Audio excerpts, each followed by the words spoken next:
No nível microscópico, o carbono está em toda parte. Ele existe no ar que respiramos, no solo que pisamos e até dentro do nosso corpo. É um dos elementos mais comuns da natureza e, isoladamente, não tem quase nenhum valor econômico, mas sob condições extremas, quando submetido a pressões impossíveis e temperaturas que ultrapassam 1000 graus Celsius, esse mesmo carbono se reorganiza em uma estrutura perfeita, uma estrutura tão rígida, tão estável e tão rara que a humanidade passou a enxergá-la como algo superior. Assim, nasce um diamante. Durante bilhões de anos, esses cristais permaneceram enterrados a mais de 150 quilômetros abaixo da superfície da Terra, presos no manto terrestre, invisíveis,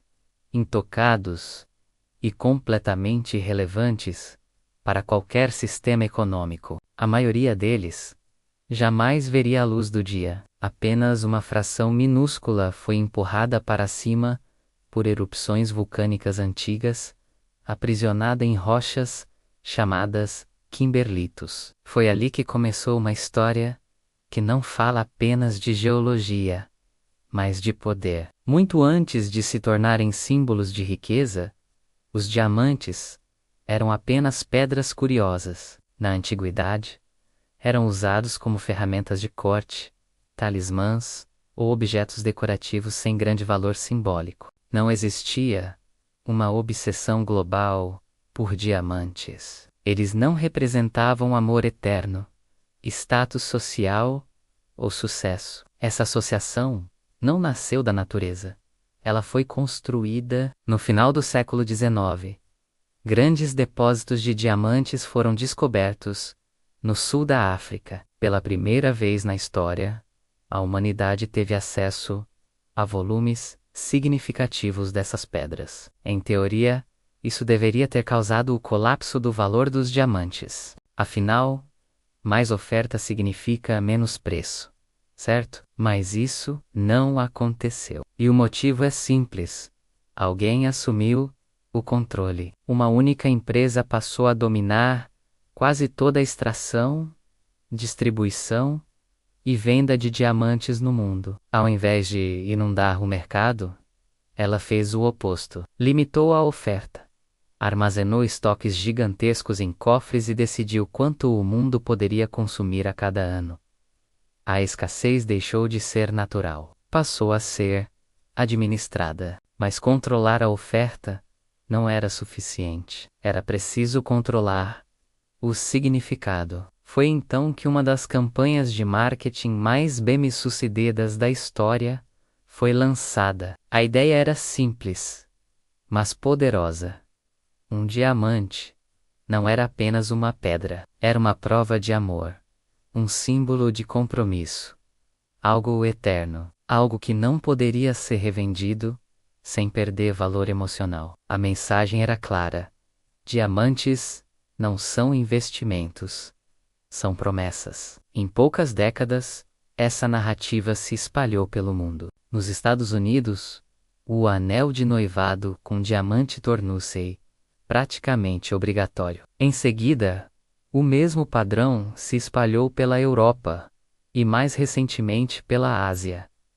Tradições que hoje parecem antigas, na verdade têm menos de 100 anos, foram fabricadas com precisão. Enquanto isso, longe das vitrines iluminadas, o custo real desse sistema continuava escondido. A mineração de diamantes é uma das atividades mais intensivas e destrutivas já criadas pelo ser humano. Para extrair um único quilate de diamante, é necessário remover centenas de toneladas de terra e rocha. Montanhas são abertas, crateras com quilômetros de largura são escavadas, ecossistemas inteiros são rearranjados para recuperar cristais que cabem na ponta de um dedo. Em algumas regiões do planeta, minas operam em condições extremas. No Ártico, por exemplo, instalações gigantescas funcionam sobre solos congelados, enfrentando temperaturas abaixo de 30 graus negativos. Tudo isso para alcançar tubos de kimberlito, formados bilhões de anos atrás. Cada operação custa centenas de milhões de dólares. E ainda assim, a maioria nunca encontra diamantes suficientes para se tornar lucrativa. Mesmo quando encontrados, os diamantes brutos não se parecem em nada com o que vemos em joalherias.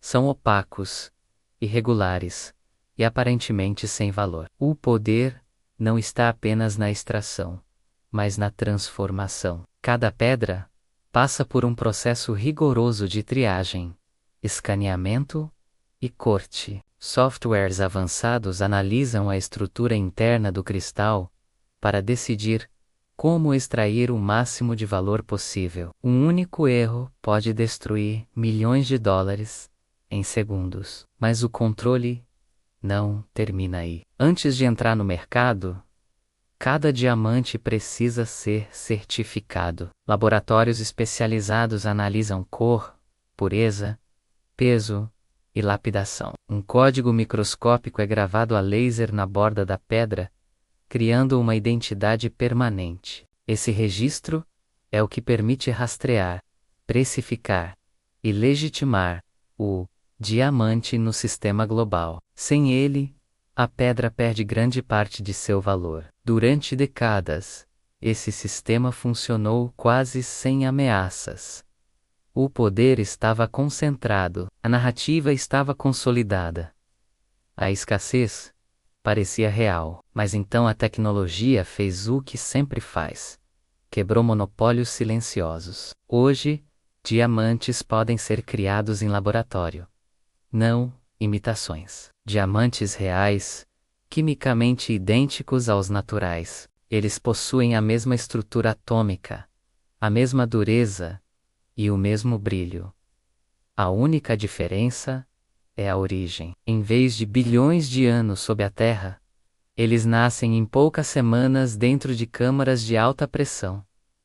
E o impacto disso é profundo. Diamantes sintéticos custam até 70% menos. Não dependem de mineração destrutiva. Não estão ligados a conflitos armados. Não podem ser controlados por estoques artificiais. Pela primeira vez, o valor do diamante está sendo questionado. Isso cria um dilema. Se dois objetos são fisicamente idênticos, por que um vale mais que o outro? A resposta não está na ciência. Está no poder simbólico, no controle da narrativa, no medo de perder status. Alguns países ainda concentram grandes reservas naturais de diamantes. A Rússia, por exemplo, possui os maiores depósitos conhecidos, mas, curiosamente, os diamantes mais caros do mundo não pertencem a estados. Pertencem a indivíduos bilionários que os usam como reserva de valor, símbolo de poder ou peça de influência social. Em leilões internacionais, diamantes atingem valores absurdos, dezenas de milhões de dólares, por uma única pedra. Não porque sejam raros no sentido absoluto, mas porque o sistema decidiu que eles devem ser raros. E enquanto essa crença existir, o controle permanece. Mas toda estrutura baseada em percepção é frágil. Se o público deixa de acreditar, o valor colapsa. É por isso que o mercado de diamantes naturais reage com tanta força à ascensão dos diamantes sintéticos. Não se trata apenas de concorrência. Trata-se de sobrevivência simbólica. O diamante sempre foi apresentado como eterno, indestrutível, imutável. Mas a verdade é que ele pode queimar, pode ser recriado, pode perder significado. O que realmente sustenta seu poder não é a física, mas o acordo coletivo de que ele representa algo maior. No fim, os diamantes revelam uma verdade desconfortável sobre o mundo moderno. Valor não é algo que nasce da natureza. Ele é construído, protegido e imposto. Quem controla os símbolos controla decisões. Quem controla a escassez controla o desejo, e enquanto milhões continuam acreditando que um pequeno cristal transparente é a prova máxima de amor, sucesso ou status, o verdadeiro poder continua operando em silêncio, exatamente onde sempre esteve, invisível, calculado e profundamente humano. Que você acha dessa história? Deixe seu comentário aqui embaixo. E se você gostou de desvendar como o mundo realmente funciona, se inscreva no canal e ative as notificações. Muito obrigado por assistir e até a próxima.